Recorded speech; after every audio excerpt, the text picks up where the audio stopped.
O que são os pré-socráticos? Quem são os pré-socráticos e por que desse nome?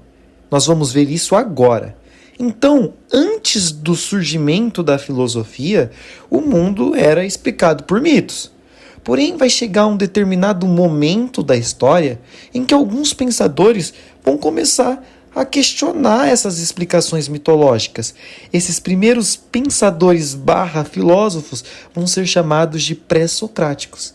E eles têm esse nome porque eles vieram antes do filósofo Sócrates.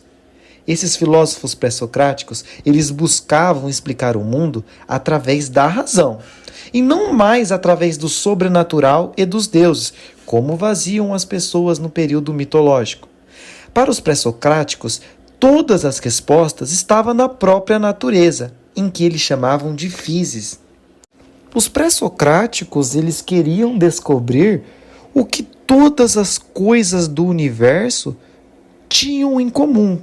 Então eles queriam descobrir do que tudo que existia do universo era feito. Esse princípio, essa busca, eles chamaram de arqué. O que é arqué, então? É a origem de todas as coisas do universo. Eles vão ser os primeiros pensadores a buscar uma explicação racional para a origem do cosmos, ou seja, para a origem do universo.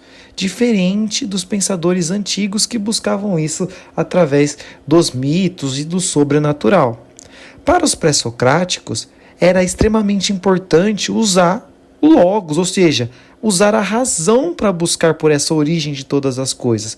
Por isso, as suas explicações são chamadas de cosmologia, ou seja, é um estudo racional do universo, diferente do período mitológico, onde a origem do universo era chamada de cosmogonia e era explicada através dos mitos. Então, cada filósofo pré-socrático ele vai tentar encontrar a sua própria resposta para a origem do universo. Tales de Mileto foi considerado o primeiro filósofo do Ocidente. Ele foi o primeiro filósofo, a primeira pessoa a tentar explicar o mundo sem usar o pensamento mítico, sem usar os mitos. Ele buscava explicar o mundo através da observação da natureza e usando o logos, que era a razão. Então Tales buscava a arqué, ou seja, o princípio de todas as coisas. E para ele, esse princípio era a água. Por quê? Porque tudo vem da água. Tudo depende da água e tudo se transforma a partir da água. Por isso, a água seria a base da vida e de todo o universo. Outro grande filósofo pré-socrático foi Pitágoras, que além de filósofo também era um grande matemático. Para Pitágoras, tudo que existia no universo poderia ser explicado pela matemática. Então ele buscava a arque, ou seja, o princípio de todas as coisas.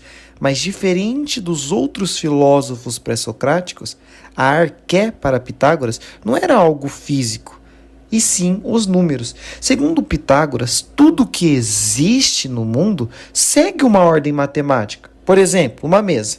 Uma mesa não é só a madeira, ela tem medidas, ela tem proporções, ela tem formas.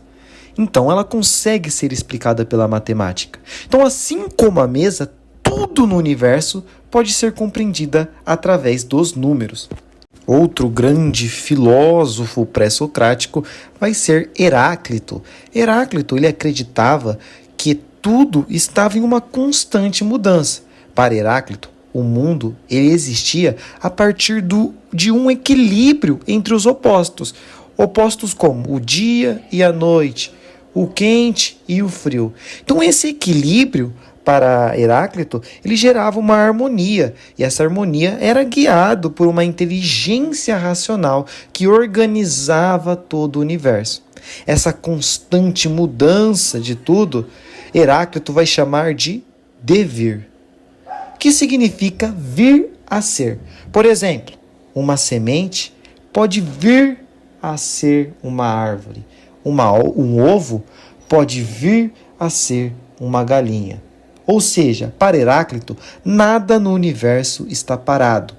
tudo está em um fluxo de mudança, tudo está se transformando o tempo todo. Por isso, ele dizia que nós não podemos entrar 2 vezes no mesmo rio, porque ao mergulhar pela segunda vez, a água já não vai ser a mesma. E nós também não seremos o mesmo. Então, um elemento que ele representa ali como arque é o fogo. Por quê? Porque o fogo, ele simboliza a transformação. Por onde ele passa, ele transforma. Já Parmênides, ele era o total oposto de Heráclito. Então, se para Heráclito tudo estava em uma constante mudança, Parmênides dizia ao contrário. Ele falava que, na verdade, nada muda. Então, para Parmênides, o verdadeiro ser, aquilo que realmente existe, é eterno e imutável, ou seja, nunca muda. Então, as mudanças que nós percebemos com os sentidos, elas são enganosas. Somente a razão vai ser capaz de revelar a essência das coisas para Parmênides. Vamos pegar um exemplo. Imagine um anel de ouro. Então, se esse anel de ouro for derretido e virar um brinco, nossos olhos vão dizer que mudou, igual Heráclito falava. Então, esse anel agora ele veio a ser uma corrente, certo? Mas para Parmênides, isso não mudou nada, entendeu?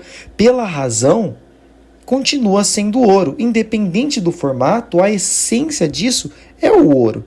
Então, para Parmênides, a mudança é apenas uma aparência, enquanto o ser, a essência, ela permanece para sempre, imutável.